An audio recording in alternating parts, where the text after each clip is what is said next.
What is going on, everyone? It's Mike back again with more videos. Oof. And today is a good one. Everton, let's get the concrete stuff out the way. Everton have confirmed today that club legend Sharpie, let's just refer to him as Sharpie, has become a director, or at least he's been put on the board. He's a non-director director? I don't know what's happened. However, he is now on the board, and this is a reaction which I'm not going to say split the fan base, but it certainly caused a reaction. This is a decision that's been made which I find bizarre. A couple of my friends have tweeted about it. I've had a couple of messages and a couple of conversations with some Blues today about it, and you know, just to get their opinion. And I'm not going to throw any names out there, but you know, you'll know them from the couple of the podcasts, and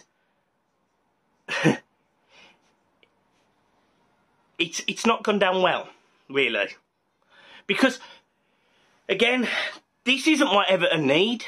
Everton don't need a former player, a club legend. That's fair. For a club legend, don't need a club legend on the board, especially one that, you know, a few years ago, and I seem to remember this, I'm pretty sure we laughed at some of the Everton fans for them moaning about Bill Kenwright, and I'm pretty sure Sharpie defended Bill.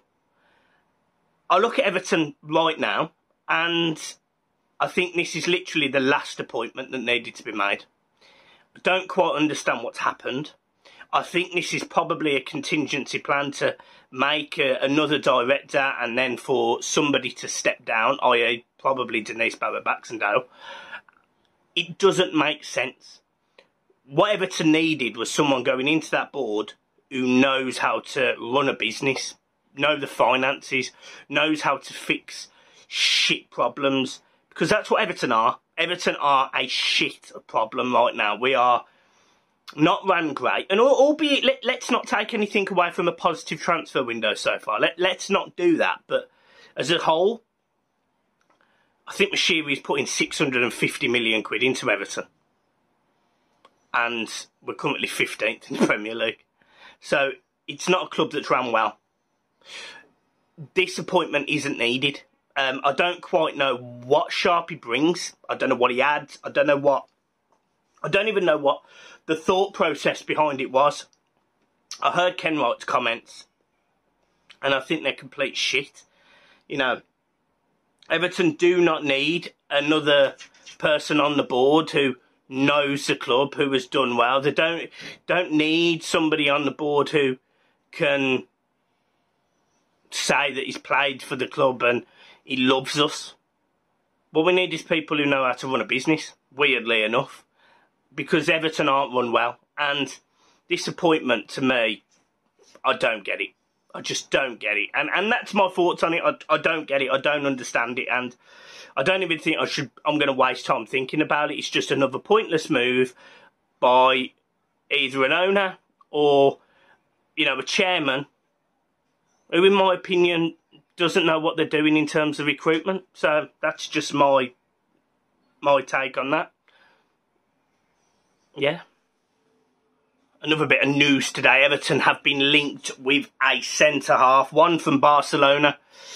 We seem to get a lot of our defenders from Barcelona. Ronald Agüero. Sorry if I've said that wrong. Centre-back, Uruguayan, 22 years old. And this kid is a tank. He's quick. He's absolutely built. He'll put his body on the line. He's got this really deft way of just getting in the way. You know, he seems to, you know, pop up. He's played 15 times for Barcelona this season. He's a good player. He's a good player. And Everton apparently have been linked with a move for him. Now, look, I don't think this happens. I think this kid, as of right now, is far better than 15th in the Premier League. But what I will say is I like being linked with young, talented players. And this kid, again, would tick all of them boxes. Played 5 times for Uruguay, 15 times for Barcelona, played in Europe. Has a little bit of pedigree without all of that experience. would probably take a £50,000 a week contract at a Premier League club. Albeit, though, he's playing for Barcelona, and I'm not saying that Barcelona are brilliant at the minute, and I'm not saying the management of them is great, but you're not going to leave Barcelona for Everton when you're playing every week. And this kid has played 15 times out of 19. He's both-footed. I wouldn't necessarily say he's brilliant playing the ball out from the back, but he's absolutely rapid. I mean, he's rapid. I mean, him and Ben Godfrey, that would be, honestly, in a couple of years' time, I genuinely believe that would be the best pairing in the Premier League. I rate this kid so highly. I've watched him a few times on Sky, been really impressed with him. You know, I saw him, you know, every time I do a video, I'll Google Everton, click on the news, and that was the latest article. And that's the sort of kid that I'd be all over, absolutely all over. And addressing the centre-back position, let's talk about our centre-backs. Holgate, not good enough. Keane, not good enough. And Yuri Mina, constantly injured. You know, people are begging on Twitter for Yuri Mina to get back fit again. He's played, what, 3 times this season? And one of them he got injured in. So, for me, Yuri Mina at Everton, unfortunately, and it is unfortunate because I love Yuri and I think he's a very good player, but we can't be consistent enough. He can't be consistent enough, and therefore he's just going to bring players down, and not bring players down, but he's going to bring the mood down, not deliberately, but when he comes back and he plays well, and then he gets injured again, it's going to be another time where we go, for fuck's sake, Yuri, please stay fit. I don't want that. I just want a team, you know, consistent. I remember back in the day, Everton's back four would never change. It was Phil Jagielka, Tony Hibbert, Lescott and Baines, or Coleman, or Phil Neville.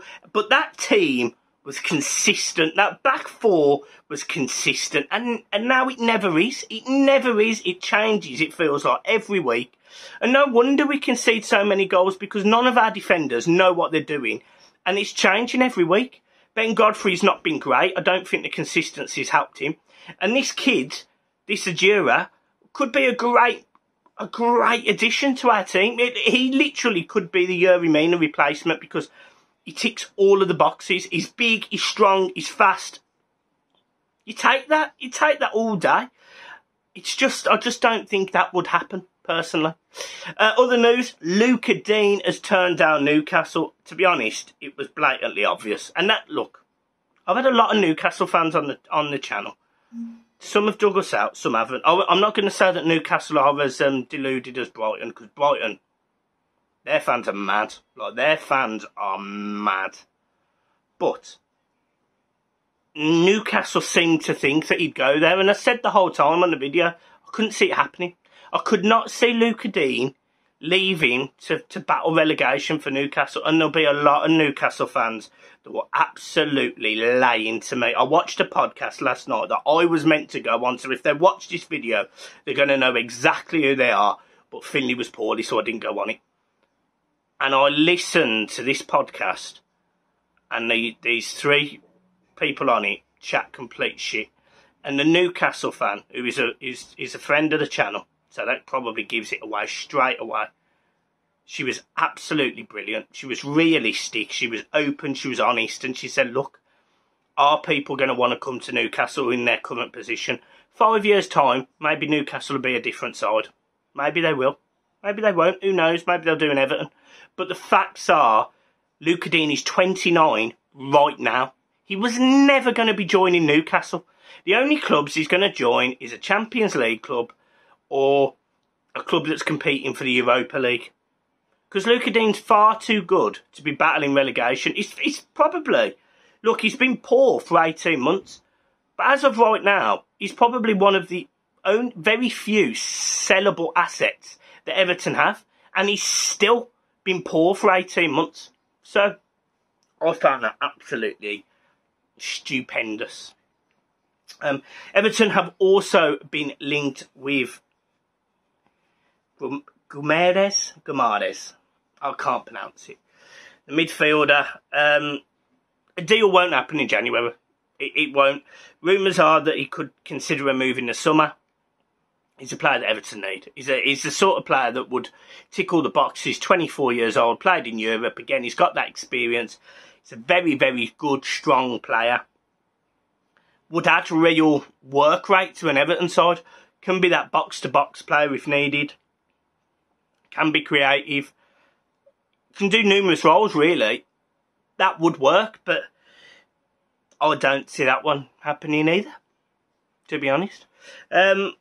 And the last one that Everton have been linked with today, and again, it's like Ramsey.